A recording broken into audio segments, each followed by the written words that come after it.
नमस्कार बच्चों, स्वागत है आप सबका। मैं श्याम पचौरी सर आज आपके लिए टॉपिक लेके आया हूँ ट्रांसफॉर्मर। क्लास 12 का बहुत इंपॉर्टेंट टॉपिक है, ध्यान से समझें। ठीक है, 5 मार्क का टॉपिक आता है ट्रांसफॉर्मर। 5 मार्क टॉपिक है क्लास 12 में, बहुत इंपॉर्टेंट है। सबसे पहले समझें कि ट्रांसफॉर्मर करता क्या है। बेटा आपने ट्रांसफॉर्मर देखा होगा अपने कॉलोनीज के साइड्स पर, देखें आप गली के कोने पर देखें, वहां पर डीपी रखे होते हैं। डीपी को हम लोग ट्रांसफॉर्मर बोलते हैं। ठीक है, ट्रांसफॉर्मर का काम क्या है? Use to step up, used to step up या used to step down, used to step down। step up मतलब वोल्टेज को बढ़ाना, increase voltage, increase voltage। ठीक है बेटा, ट्रांसफॉर्मर का काम होता है या तो वोल्टेज को बढ़ाना है हमें। ठीक है, ट्रांसफॉर्मर वोल्टेज को बढ़ाएगा तो क्या हो जाएगा? डिक्रीज करेगा किसको? करंट को। यूनिवर्सली होता है, बात करेंगे इसके अंदर ऊपर अभी हम देखें। और स्टेप डाउन का मतलब decrease voltage, decrease voltage, increase current. ठीक है, क्या करना है हमें? करंट को इंक्रीज करना है।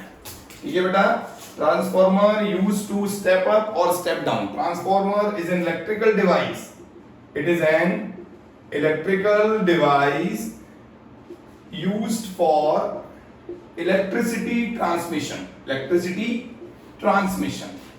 याद रखो, पावर प्लांट से, कोई भी पावर प्लांट हो, थर्मल, न्यूक्लियर, टाइडल, कोई भी पावर प्लांट से हमें इलेक्ट्रिसिटी ट्रांसमिशन करनी है। ठीक है, तो electrical device use for electricity transmission from power plant to the homes. आपके होम्स में, हॉस्पिटल्स में, बिल्डिंग्स में, ठीक है, इलेक्ट्रिसिटी ट्रांसमिशन करना है। देखिए होगा क्या, जो जनरेशन होता है वोल्टेज का, सपोज करो 220 वोल्ट पर जनरेशन हो रहा है पावर प्लांट में। ठीक है, अब हम क्या करेंगे? 220 वोल्ट को स्टेप अप करेंगे। क्या करेंगे बेटा? 220 वोल्ट को स्टेप अप। मैं मतलब बेसिक बता रहा हूं आइडिया। 220 वोल्ट को स्टेप अप करेंगे, कितना हो जाएगा? मान लो 22,000 वोल्ट कर दिया हमने। ठीक है, फिर ये रास्ते में आएगा, बहुत सारा डिस्टेंस ट्रेवल करेगा, तो क्या होगा? यहाँ पर लगभग लॉस होगा 50%। लॉस कितना होता है? 50% तो कितना हो जाएगा? ये 11,000 वोल्ट हो जाएगा। ठीक है, सब स्टेशंस पे आएगा 11,000 वोल्ट। उसके बाद क्या होगा? स्टेप डाउन ट्रांसफार्मर लगा देंगे हम, स्टेप डाउन कर लेंगे यहाँ पर, और स्टेप डाउन के बाद कितना मिलेगा हमें? 220 वोल्ट मिलेगा। ठीक है, तो हमने समझा जनरेशन के टाइम पे क्या करते हैं? Step up. और जब डिस्ट्रीब्यूशन करते हैं, at the time of distribution we use step down transformer. ठीक है, तो ट्रांसफार्मर का काम क्या होता है? ट्रांसफार्मर का काम है वोल्टेज को बढ़ाना, ठीक है, या वोल्टेज को कम करना। अब एक बात समझो, पावर का फॉर्मूला होता है VI। ट्रांसफार्मर में जो पावर होती है वो क्या होती है? हमारी कांस्टेंट होती है। मतलब जो प्राइमरी सर्किट में पावर होगी वही सेकेंडरी में होगी। ठीक है, तो पावर कांस्टेंट होती है और फ्रीक्वेंसी भी क्या रहती है? इसकी कांस्टेंट रहती है। अब आप एक बात समझो कि अगर मैं वोल्टेज को इंक्रीज करता हूं तो करंट क्या करेगा? मेरा डिक्रीज करेगा। V inversely proportional to I। ठीक है, वोल्टेज क्या है? करंट के इनवर्सली है। अगर वोल्टेज ज्यादा होगा तो करंट कम होगा। आप बताओगे कैसे? Transformer is a electrical device which can increase voltage from low voltage at high current to high voltage at low current. ठीक है, तो वोल्टेज को इंक्रीज करना, डिक्रीज करना सब किसका काम है? ट्रांसफार्मर का काम है। ठीक है बेटा, अब देखें आगे। इसमें मैंने आपको एक जनरल आइडिया दिया है ट्रांसफार्मर करता क्या है, और वोल्टेज और करंट क्या होते हैं? एक दूसरे के इनवर्सली होते हैं। ठीक है, अब समझे आगे। ये बताओ, what is the principle of transformer? पता है बेटा, ट्रांसफार्मर का प्रिंसिपल होता है म्यूचुअल इंडक्टेंस। क्या होता है? Mutual inductance. What do you mean by mutual inductance? जब प्राइमरी कॉइल के अंदर करंट में चेंज आएगा, देखो लिख लो उसका, राइट डाउन प्रिंसिपल। प्रिंसिपल क्या होता है इसका? Principle of transformer is mutual induction। ठीक है बेटा, प्रिंसिपल क्या होता है? इसका प्रिंसिपल होता है म्यूचुअल इंडक्शन। ट्रांसफार्मर का प्रिंसिपल क्या होता है? Mutual induction. whenever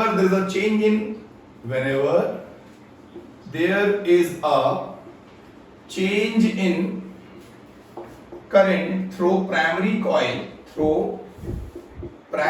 coil and induced current is set up in the secondary coil. ठीक है बेटा, ये क्या है हमारा, ये इसका प्रिंसिपल है। देखो डायग्राम देखो, सपोज करें मैं यहाँ पर एक प्राइमरी कॉइल बना रहा हूँ, सिंपल सा एक प्राइमरी कॉइल बनाया मैंने, और यहाँ पे क्या बनाया मैंने, यहाँ पर बनाया सेकेंडरी कॉइल। ठीक है, यहाँ पर देंगे इनपुट, ये एसी इनपुट है हमारा, प्राइमरी कॉइल है। ठीक है, ये मेरी सेकेंडरी कॉइल है। यहाँ पे क्या होगा बेटा, ये मेरा आउटपुट रजिस्टर है, it is a output register. ये इसमें कोड डाल देंगे बीच में, ठीक है, सॉफ्ट आयरन का, वो बाद में बताएंगे। देखो प्राइमरी सेकेंडरी, प्राइमरी में जैसे ही करंट में चेंज आएगा बेटा, ठीक है, किसमें चेंज आएगा, प्राइमरी में जैसे ही करंट में चेंज आएगा तो इसकी क्या होगी, देखो समझो पहले, करंट चेंज होगा आइदर इंक्रीज और डिक्रीज, तो मैग्नेटिक फील्ड भी क्या करेगी, इंक्रीज डिक्रीज, उसका फ्लक्स भी क्या होगा, इंक्रीज और डिक्रीज। और वो फ्लक्स किससे पास होगा, वो फ्लक्स पास होगा मेरे किससे, सेकेंडरी वाले से। तो सेकेंडरी वाले के अंदर क्या आएगा, इंड्यूस करंट प्रोड्यूस होगा। क्या प्रोड्यूस होगा बेटा, इंड्यूस करंट। आगे बात समझो तो क्या बोला, फिर समझे, म्यूचुअल इंडक्टेंस क्या होता है, whenever there is change in current, अगर प्राइमरी के अंदर करंट में चेंज आता है तो सेकेंडरी के अंदर क्या बनता है, इंड्यूस करंट बनता है। ठीक है, तो हमने पढ़ लिया इसका प्रिंसिपल क्या है, म्यूचुअल इंडक्टेंस। ठीक है बेटा, इसमें कितने, देखो सेटअप देखो इसका, इसमें प्राइमरी कॉइल है, सेकेंडरी कॉइल है, इनपुट, और ये है मेरा लोड रेजिस्टेंस, इसको बोलते हैं आउटपुट। क्या बोलते हैं, आउटपुट। ठीक है, आउटपुट रेजिस्टेंस। क्लियर है क्या, देखो अब समझो, मैं आपको दो टाइप के ट्रांसफार्मर बताता हूं बेटा। कौन कौन से ट्रांसफार्मर होते हैं हमारे पास, स्टेप अप स्टेप डाउन। ठीक है, तो हमने सबसे पहले समझा ट्रांसफार्मर करता क्या है, इलेक्ट्रिसिटी ट्रांसमिशन में, डिस्ट्रीब्यूशन में यूज होता है, from power plant to the houses, जहां तक हमें ले जाना है। ठीक है, प्रिंसिपल है इसका म्यूचुअल इंडक्टेंस। प्राइमरी के अंदर करंट में मैग्नेटिक फील्ड में चेंज आने से सेकेंडरी के अंदर क्या बनता है, इंड्यूस करंट बनता है, उसी को क्या बोलते हैं, म्यूचुअल इंडक्टेंस। आपने पढ़ा होगा phi proportional to I, coefficient of mutual inductance, phi is equal to mi, ये सब आपने टॉपिक पहले से पढ़े हुए हैं। चलें तो आगे चलते हैं, इसकी m की वैल्यू क्या हो जाएगी, m is equal to phi upon I, unit क्या होगी, हेनरी, यूनिट होती है हेनरी, म्यूचुअल इंडक्टेंस की यूनिट क्या होती है, हेनरी होती है। ठीक है, m और 1 हेनरी का मतलब होता है 1 वेबर पर एम्पियर। ठीक है बेटा, चलें अब हम आगे चलते हैं, आपको चलते हैं नेक्स्ट। इसमें देखें, अब पढ़ेंगे हम टाइप ऑफ ट्रांसफार्मर। क्या पढ़ने वाले हैं, हम पढ़ने वाले हैं बेटा टाइप ऑफ ट्रांसफार्मर, के ट्रांसफार्मर के टाइप क्या होते हैं।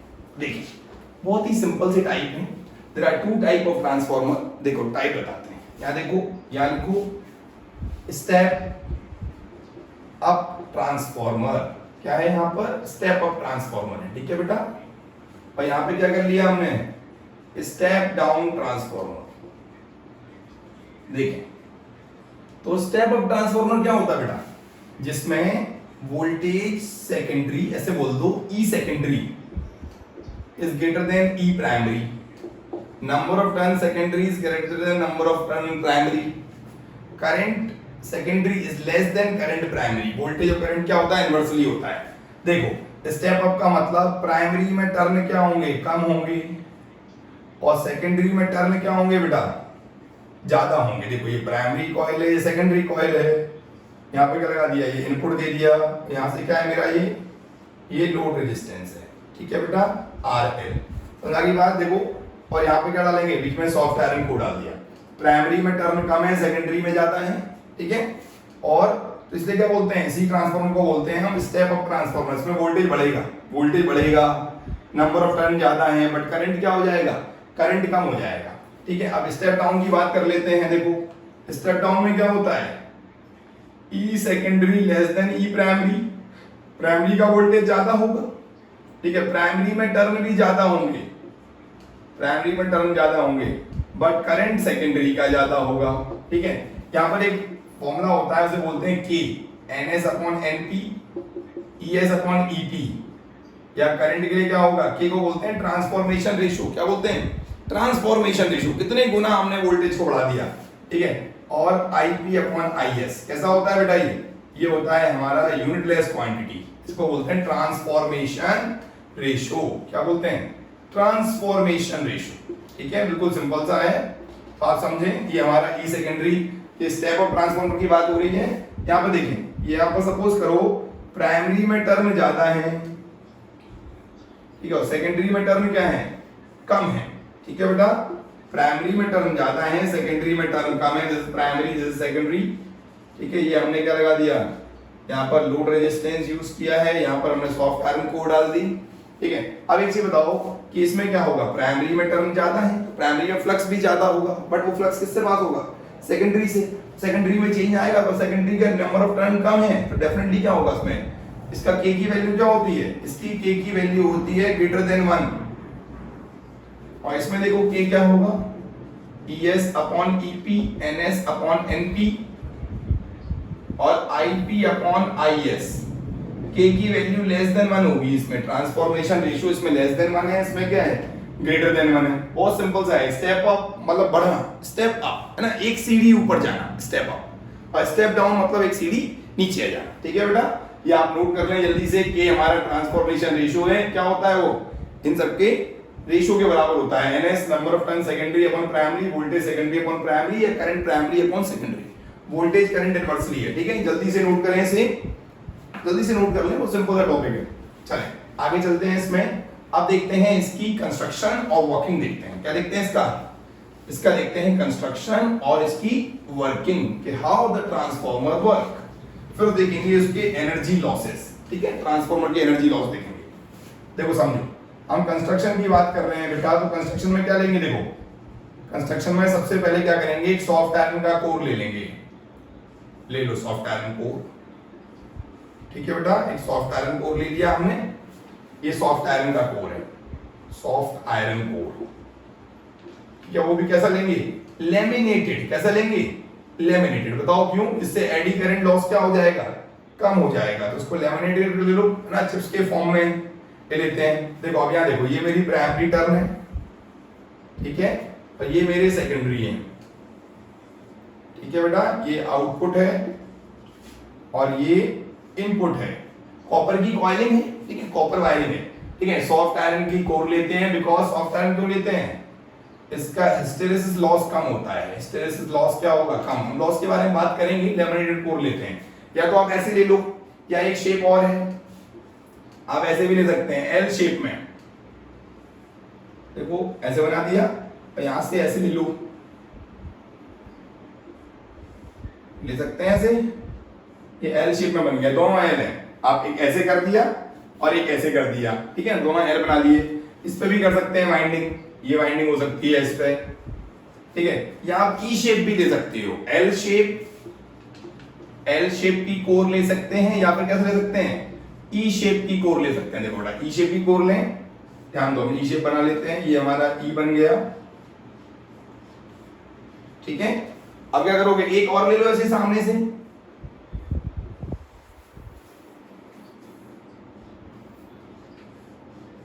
ठीक है, दोनों को मिला दोगे, क्या करोगे, इसके ऊपर वाइंडिंग कर लेंगे, ये हमारी प्राइमरी वाइंडिंग हो जाएगी, और नीचे से क्या कर देंगे, इसके ऊपर सेकेंडरी वाइंडिंग कर देंगे। तो वाइंडिंग को हम ओवरलैप भी कर सकते हैं, ठीक है।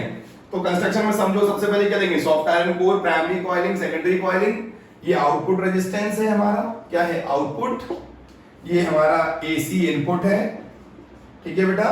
हमने इसको लेमिनेटेड फॉर्म में क्यों लिया है, क्योंकि एडी करंट लॉस क्या हो जाएगा, कम हो जाएगा, और आप एरिया भी कम कर सकते हो, एल शेप में या फिर ई शेप में लेकर के, ठीक है।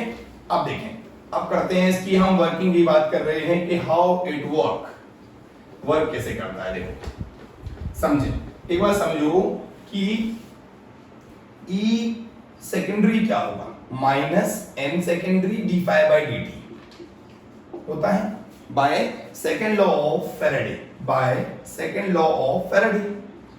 फैराडे का सेकेंड लॉ लिया हमने, ठीक है, by second law of Faraday क्या होता है, ये होता है हमारा ई सेकेंडरी इज इक्वल टू, यहां पर एन सेकेंडरी होगा, ठीक है, और ई प्राइमरी क्या होता है, माइनस NP d∅dt, ठीक है। अब क्या करो, दोनों को डिवाइड कर लो, तो E secondary upon E primary is equal to N secondary upon N primary. अब एक चीज देखो, अगर पावर कांस्टेंट है, पावर कैसी है बेटा, कांस्टेंट, तो ऐसे होता है, देखो EP is equal to ES ये तो होगा, input power equal to output power, कैसे हो जाएगा, देखो ES upon EP is equal to IP upon IS, ठीक है। Voltage secondary upon voltage primary, current primary upon current secondary, यहां पुट कर दो, current primary upon current secondary. This derivation से क्या मिलेगा हमें, इस डेरिवेशन से हमें K मिलेगा, और K क्या है हमारा, अगर K की वैल्यू 1 है तो क्या है, neither step up nor step down, neither step up nor step down. Clear, हमें ना स्टेप अप हुआ ना स्टेप डाउन हुआ। अगर k की वैल्यू ग्रेटर देन 1 है तो क्या होगा, step up transformer, step up transformer, ठीक है। और k की वैल्यू लेस देन 1 है तो क्या होगा बेटा, स्टेप डाउन ट्रांसफॉर्मर, ठीक है बेटा, स्टेप डाउन ट्रांसफॉर्मर। और ट्रांसफॉर्मर का मेन काम आप समझ ही गए होंगे, वोल्टेज को इंक्रीज करना है या वोल्टेज को डिक्रीज करना है। वोल्टेज बढ़ाओगे तो करंट कम हो जाएगा, सीधी बात है। आप जल्दी से नोट कर सकते हैं, ये कैसी क्वांटिटी है, यूनिटलेस है। नाम क्या है इसका, ट्रांसफॉर्मेशन रेशियो। क्या बोलते हैं बेटा इसे, इसे बोलते हैं ट्रांसफॉर्मेशन रेशियो, ठीक है। तो ये हमारा क्या हो गया, इसका डेरिवेशन हो गया। अब देखते हैं इसमें एफिशिएंसी ऑफ ट्रांसफार्मर। क्या देखते हैं, एफिशिएंसी। एफिशिएंसी समझते हैं, आउटपुट अपॉन इनपुट, ठीक है। जल्दी से नोट करें, ये सिंपल सा डेरिवेशन है, आप इसको ड्राइव कर सकते हैं, इस पर न्यूमेरिकल्स भी देख सकते हैं। चलो हटा दें इसको, देखिए हटा रहे हैं इसको, और अब पढ़ते हैं हम एफिशिएंसी का फॉर्मूला पढ़ लेते हैं। इसका फॉर्मूला पढ़ लेते हैं, efficiency of transformer. You understand efficiency, क्या होता है बेटा एफिशिएंसी? एफिशिएंसी का मतलब होता है ईटा, और eta is equal to output power upon input power, output power upon input power. Eta is equal to ES IS, और इनपुट क्या होता है, ईपी आईपी, ठीक है। सपोज करो अगर ईटा की वैल्यू 1 है, मतलब ये आइडियल ट्रांसफॉर्मर है। क्या है ये, आइडियल ट्रांसफॉर्मर जिसकी एफिशिएंसी कितनी है, 100%। कितनी एफिशिएंसी है, 100%। ऐसा ट्रांसफॉर्मर जिसकी एफिशिएंसी कितनी है बेटा, 100% एफिशिएंसी है, ठीक है। तो ईटा की वैल्यू 1 तो जनरली होती नहीं है, लॉस होता है, लेकिन आप भी अज्यूम कर सकते हैं। देखो अब आते हैं हमारे पास एनर्जी लॉसेस। क्या आते हैं, एनर्जी लॉस इन ट्रांसफॉर्मर। देखो एनर्जी लॉस, देखो पहला लॉस है हमारा फ्लक्स लीकेज। कौन सा लॉस, फ्लक्स लीकेज।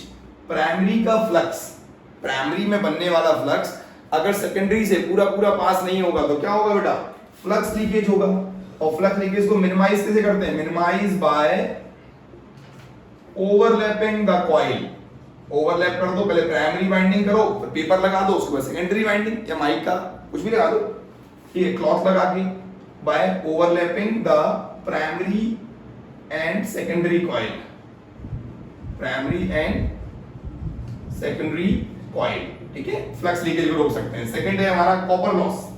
बेटा ये बताओ, जब इतना सारा हम कॉइलिंग लेते हैं तो क्या होता है, कॉपर लॉस, बहुत सारी कॉइल लेते हैं, अगर 3-4 किलो से ज्यादा हो जाता है कॉपर का वायर, तो क्या होगा, H equal to I square R T. Heat क्या होगी, एनर्जी क्या होगी, हीट के फॉर्म में लॉस होगी, ठीक है। तो गुड क्वालिटी कॉपर यूज करना है।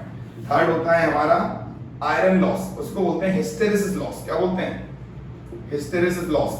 जब हमारी कोर क्या होती है, बार बार मैग्नेटाइज एंड डीमैग्नेटाइज होती है, ठीक है। तो एनर्जी लॉस होती है किसके फॉर्म में, ठीक है, एनर्जी लॉस होती है हीट के फॉर्म में।